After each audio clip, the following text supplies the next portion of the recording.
I'd like to introduce you all to a gardening friend of mine. This is Darrell Merrell, the Tomato Man, and he's become famous in northeast Oklahoma for growing heirloom tomato plants for other gardeners to put in their gardens. And Darrell, how did you get started with growing heirloom tomatoes, and what are they specifically? Okay. Well, I got started just looking for a good tasting tomato as a backyard gardener, and first year I grew them was in 1991, and I had trouble finding the seed. Of course, nobody sold the plants at all, so I had to hunt around for seed. And I grew them the 3 varieties that first year and fell in love with them, and took off from there. I found the Seed Savers Exchange, and I've gotten seed now from gardeners all across the country. An heirloom tomato is an open pollinated variety, and generally considered to be more than 50 years old. Heirloom simply means something valuable handed down from one generation to another. So it's seed that families have kept in their family for generation after generation and grown out. And they've stood the test of time, and some of them are still around. Okay, and you're keeping those lines going here for Oklahoma gardeners, which is great. Now, there's one variety we were looking at before taping that I love the name of. It's called Radiator Charlie's Mortgage Lifter. Say that 10 times. And Darrell, how'd that name come to be? That's just bizarre. Okay. Well, we owe the saving of Radiator Charlie to Jeff McCormick of Southern Exposure Seed Exchange Company.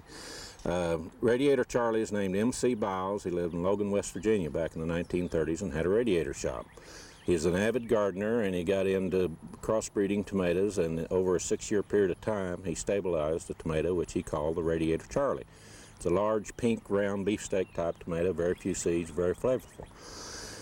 He started selling them in 1940 for $1 each in the 1940s. That's a lot of money in 1940. Raised $6,000 over a 6-year period and paid the mortgage off on his home, hence the second part of the name, Mortgage Lifter. That's Radiator great. Charlie's Mortgage Lifter. That's a great name. Well, now, how many varieties are you growing here of heirloom tomatoes? I have 150 plants here behind us, 51 varieties this year. Last year I grew 69, over 500 plants, and in the last 6 years I've grown close to 300 varieties of these old-time heirloom tomatoes. You're kind of fine-tuning the ones that do well in Oklahoma, right? Right. I save the seed and replant them year after year so that they're becoming adjusted to our climate. And a lot of times it takes 3 years before a tomato will adjust. The first year you plant it out, it just doesn't do well. And but you still save the seed and try next year. And about the 3rd year they start living up to form. That's great, and that's the value of something that is open pollinated, that you can do that with it. Behind us here is something that it's not directly related to the heirloom crop, but I want you all to notice the little tent that Darrell's put up here.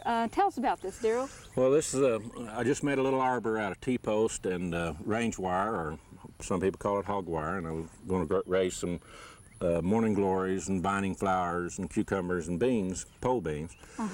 But I got them planted a little late, and I noticed that the sun was heating the wires too hot, and they were burning the plants. So I had to start all over by replanting and covering the wire with a little tent cover so that it'll stay cooler. Good. Well, you know, we talk a lot about the heat and getting started with a fall garden, and this is something that you might try, is make sure you put some hay around the plants and then shade them as well, and that will cool them down enough for you to have some good success.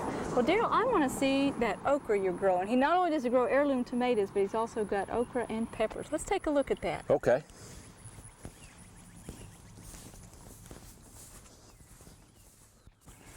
Well, Darrell, as we head over towards the okra, I notice you've got some great seedlings here, getting gardeners ready for fall planting, I guess, huh? These are my heirloom tomato varieties, planted and timed especially for planting this time of the year. Well, for production in September and October. Yeah, that's one of the best times of year for tomatoes. So if your tomatoes died from disease or something, there's still plenty of time to plant tomatoes in your backyard. Well, tell me about this okra. This is a kind of a shorter than normal plant.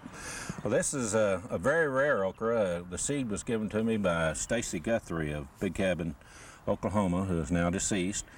Had a hard time getting it going, but I've got enough seeds this year to have about 14 plants. It's a very short, stubby okra.